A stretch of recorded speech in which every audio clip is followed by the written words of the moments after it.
There is no time I look forward to more than the holiday season. That may come as a shock given the theme of this channel, but nothing beats the beautiful string lights, the smell of cocoa, and just the overall cozy atmosphere that defines Christmas for me. But if there is one image that comes to my mind when I hear the word Christmas, it's Santa Claus. The story of a man who gives toys to children out of the goodness of his heart truly embodies the spirit of Christmas. The abundance of Santa hats and decorations representing his likeness show they're not alone in thinking this way. Given what Santa Claus represents, the last thing you'd associate with him is murder. The grim reality is that there have been situations where someone appropriated Santa's likeness to carry out heinous crimes. Let us examine different cases that exemplified this dark and horrific phenomenon.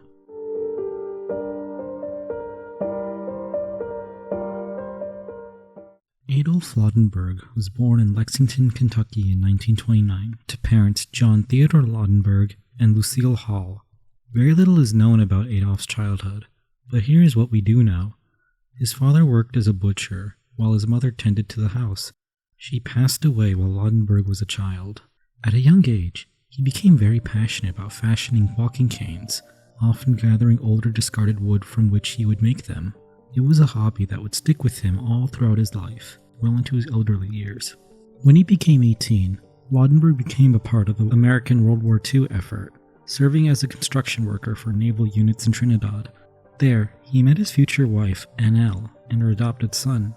After leaving the service, they moved to the Californian coast. Like many people who leave the military, Adolf bounced around between a variety of jobs. Eventually, by the late 1960s, Laudenberg found a more permanent position as a cab driver around San Pedro, California, a job that he would stick with for many years. By all accounts, the Laudenbergs were described to be quite peculiar. Adolf himself was seen as a very introverted and reclusive man who did not like to go out much, the opposite of his spouse. This clash in their personalities would come to a head in 1974, leading to their marriage of 30 years finally ending. Despite his introversion, he was described to be a very friendly man. His granddaughter described how he was happy to help anyone in need, and was overall quite a generous person. But not everyone that encountered Adolf would see that part of him. He would reveal a facet of his personality that no one else has ever known about.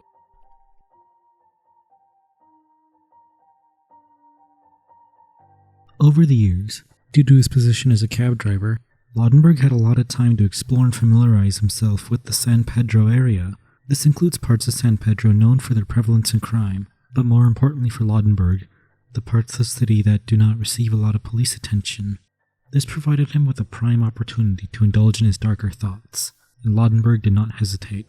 Laudenberg first struck on Christmas Day, 1972. 43-year-old Lois Petrie lost her husband due to cancer and had been dealing with alcoholism for quite a while. She went to a bar in San Pedro as a means of momentarily escaping all the hardship. This was the last place she was seen alive. On December 26, 1972, a barbaric scene was discovered. She was found lifeless in her apartment, completely naked. An autopsy revealed that she was sexually assaulted. Laudenberg did not engage in any other criminal activity for another 2 years, until he struck again in 1974. Coincidentally enough, he started his killings again around the time his divorce took place, but whether this had any relation to him starting to kill again remains unclear. He marked his return by targeting then 50-year-old Catherine Medina. On August 18, 1974, her husband found her drinking at a local bar, which led to an argument. They both left the tavern, and she ran away from him towards an unknown van. A day later, her body was found in some bushes in Harbor Lake Recreational Park. Like Lois Petrie, her body was completely nude. The driver that picked her up remained unidentified.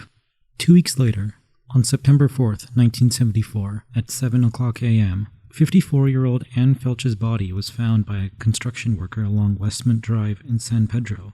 Felch was last seen leaving a bar at 1:30 a.m. that same day. Further analysis of her body showed that her cause of death was strangulation. There was evidence to suggest that she had been raped. Not too long after the murder of Ann Felch, Laudenberg moved north towards the San Francisco Bay. There, he worked as a security guard for a brief stint, before settling into another cab driver position. He struck again in March of 1975, when 60-year-old retired legal secretary Leah Griffin was found bound and strangled in a hotel. There is evidence to suggest that she had been violated before being murdered. Like his previous victims, Griffin drank heavily, and around the time of the murder, she was diagnosed with breast cancer. Each time he struck, Laudenberg made sure to leave as little evidence as possible. One detective who was assigned this case mentioned how neat the crime scenes were. No evidence was obtained from any of the crime scenes, except for the crime scene of his first murder.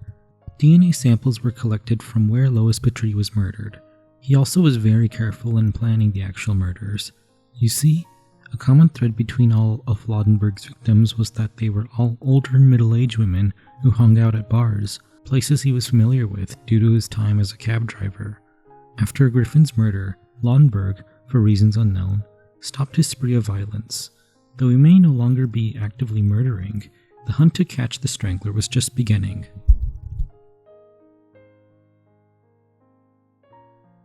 Laudenberg would continue to live his life as usual. On Memorial Day of that year, he agreed to help his stepson and his wife with subletting an apartment in San Luis Obispo. Initially, everything seemed fine between him and his stepson's wife, with her describing him as the friendly, helpful man everyone knew him as. That soon changed when he began posting notes on her car, notes expressing romantic interest in her. When she made it clear that she was not reciprocating his feelings, Laudenberg said something that she would never forget. He let it be known to her that he, in fact, killed 3 women in San Pedro and 1 in San Francisco. He referred to this as his 4 sins. In July of that year, she went to notify the San Luis Obispo Police Department, to which they sent a tip to San Francisco and LA County's respective police departments. Looking into the circumstances of the respective murders coupled with Laudenberg's confession, it was clear that he was the man responsible. So, 6 days after reporting him to the police, he was brought in for interrogation. He denied having done any wrongdoing. Despite the striking similarities with the murders and what he said in his confession, no concrete evidence existed. And so that day, with nothing to book him on, Laudenberg walked away as a free man. Now, you may be asking about the samples taken from the site of Lois Petrie's murder, and if they could have been used. However, at the time, DNA testing was still very new, and DNA evidence was not considered to be very reliable. In fact, DNA evidence would not be used as evidence in a trial in LA County until 1989, and thus, the case went cold, with no hope of being solved. So how exactly was he caught in the first place? Well, the path to nabbing him was quite a doozy. In fact, it almost never manifested. So let us see how Adolf Laudenberg was finally able to be captured.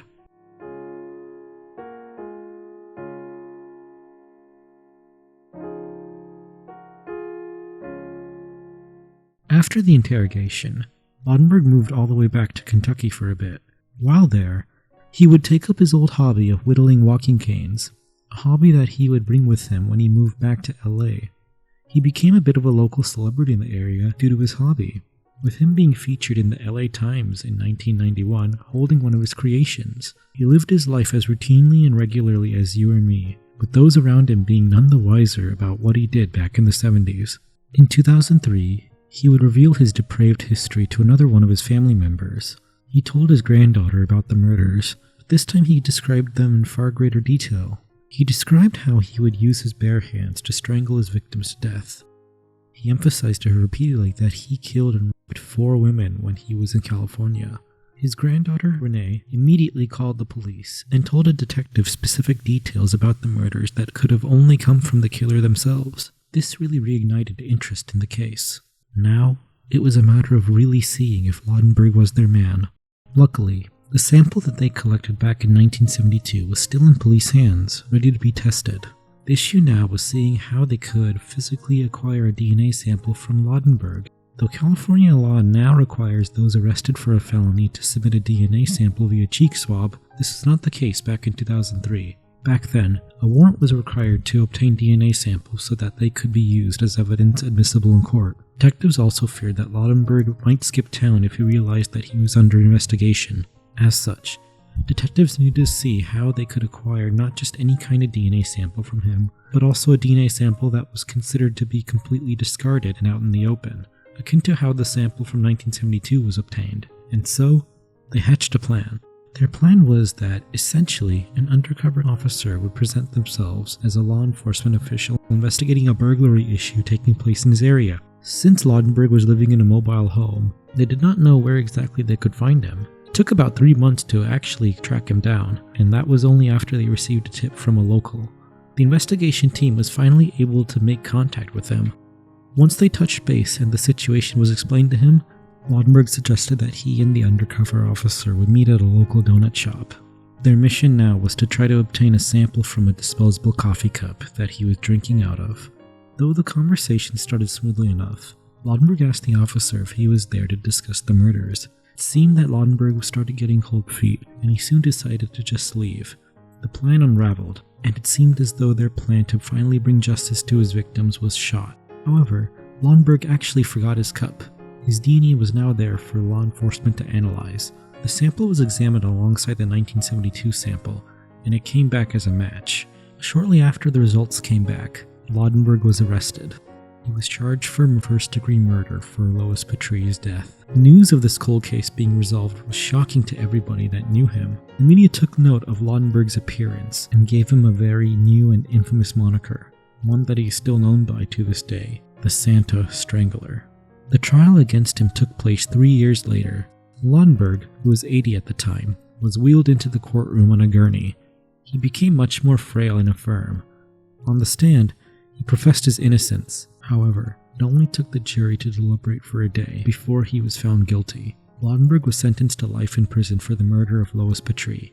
At long last, the book was finally closed on this 30-year-old cold case.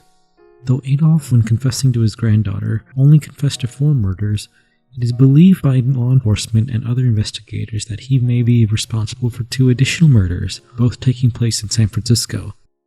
Victim Irene Hind, age 55, a local bar owner, on March 12, 1974, her body was found. She was found to have been assaulted before being strangled to death. Maud Burgess, age 83, found to have been strangled and sexually assaulted. A fingerprint at the crime scene was recovered, but it did not match Laudenberg's. Though the case itself ended, Laudenberg himself was not completely done with trying to escape justice. He believed that the way the police went about obtaining his DNA was contentious, and so he tried appealing the case.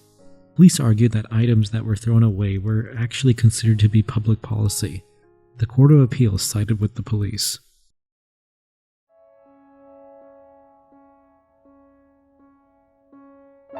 For many of us who are not a practicing Christian, it is easy to forget that Christmas is a religious holiday.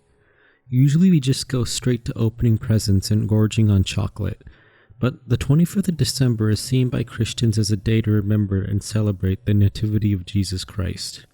During such an auspicious day, the last thing that would be on anyone's mind is the fear of being murdered. But, given how dark this world can be, it shouldn't be too surprising that such incidents do take place. Born in 1951, not much is known about Cadiz's childhood. We do know that he went to university and eventually became a lawyer and an accountant. Cadiz was heavily involved in Christianity, and actually worked as a lawyer on behalf of the Eastern Orthodox Church Association in Jaffa, Israel, eventually becoming elected as chairman of the association. He went on to serve 3 terms as chairman, up until the time of his death. On Friday, January 6, 2012, Cadiz went to a parade out to celebrate the Nativity of Jesus Christ.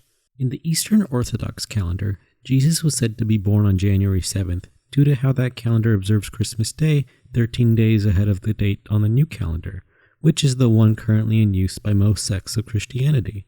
As the festival was coming to an end, he was suddenly ambushed by a man in a Santa costume. The man was wielding a knife, and he plunged the blade into Cadiz before slipping back into the crowd. He was transported to Wolfson Medical Center in Holon. But upon reaching the hospital, it was clear that it was too late to save him. He was pronounced dead shortly after he arrived. The biggest questions coming from this incident are, who was the assailant, and why did they do this? Jaffa itself is known as a city with a long history of inter-religious conflict, mainly between followers of the 2 biggest religious groups in Israel, Judaism and Islam. It isn't uncommon, however, for other religious groups to become targets by gangs as well. Cadiz was seen as a very well-connected and influential figure in Jaffa, and that drew some negative attention. In the aftermath of this incident, Israeli police arrested 6 suspects. One of these suspects, Talal Abu Maneh, had a very interesting history. Much like Cadiz, he was interested in becoming head of the Orthodox Association. Maneh ran for the position twice, both times resulting in his defeat. Before his death, Cadiz was elected for his third term a month prior, but the resentment Talal held against Cadiz was not just due to the loss, as they have had a long history of conflict. You see, Talal's mother lived in a valuable piece of Jaffa property that was under ownership of the church. Upon her passing, Gabriel Cadiz, along with the church, demanded that the family return the property to the church, essentially evicting them from the home. The family responded with anger, saying that the church had no right to just kick them out like that. This led to a protracted legal conflict over who had rightful ownership of the property, as well as Talal running against Cadiz. By December of 2011, the legal battle intensified when Cadiz refused to drop the legal proceedings against the property. This is when Talal knew he wanted to have Cadiz killed. Talal hatched a plan. He would get two of his nephews to assist with the effort to assassinate Gabriel, 24-year-old Taufik Dalo and 26-year-old Fawad Abu Maneh. They thought of the plan to kill Gabriel, strike him at the Nativity Parade. The three of them bought a knife and a Santa costume. Fawad and Dalo joined the Christmas parade as it entered the church through Louis Pasteur Street. They spotted Gabriel, and they thought now was the perfect opportunity. Talal had one of his family members turn the lights off, but they did not carry out the plan. They instead followed him the corner of Yafet and Yehuda Hayamit streets, where Dalo, donning the Santa costume, stabbed him. He punctured Cadiz's aorta, which led to his rapid demise. The assailants fled the scene. Fawad fled to Talal's house in order to have his picture taken by another family member. This was done in order to create a false alibi. Talal, Dalo, and Fawad were soon arrested in connection to the killing. The Tel Aviv's district attorney's office formally charged them with murder. News of the murder sent shockwaves across the city of Jaffa, with many individuals likening the incident to an earthquake. One city council member stated that, "This is a shock to Jaffa and a hard blow to the Christian community. We had a successful procession. Cadiz made a speech and everything was fine until all of a sudden this happened. We are shocked because we can't imagine who would want to hurt him." What at first seemed like a random attack from someone with a religious agenda instead turned out to be a multifaceted plan to take down a major figure. Though much attention towards this case is directed at how the perpetrator was wearing a Santa costume, there was so much more to this case, actually. One thing that Christmas really embodies is that it is seen as a time to enjoy the company of loved ones, whether that be through opening and giving presents, watching Christmas movies, or going to a Chinese restaurant for dinner. It just makes it all the more jarring to see how a figure that symbolizes generosity and kindness would instead be co-opted by individuals who would only wish to do harm. This Christmas, let us appreciate our loved ones and look forward to opening presents. Let us celebrate not only the holiday, but the spirit of Christmas itself.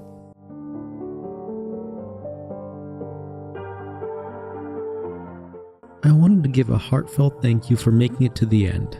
If you wish to give me a Christmas present, then giving this video a like and subscribing is number one on my wish list. Are there any topics you'd like me to see cover?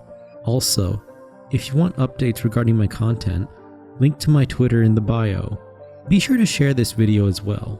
Merry Christmas everybody, and maybe a tad bit early, but here's to a great and successful 2024. Take care everybody.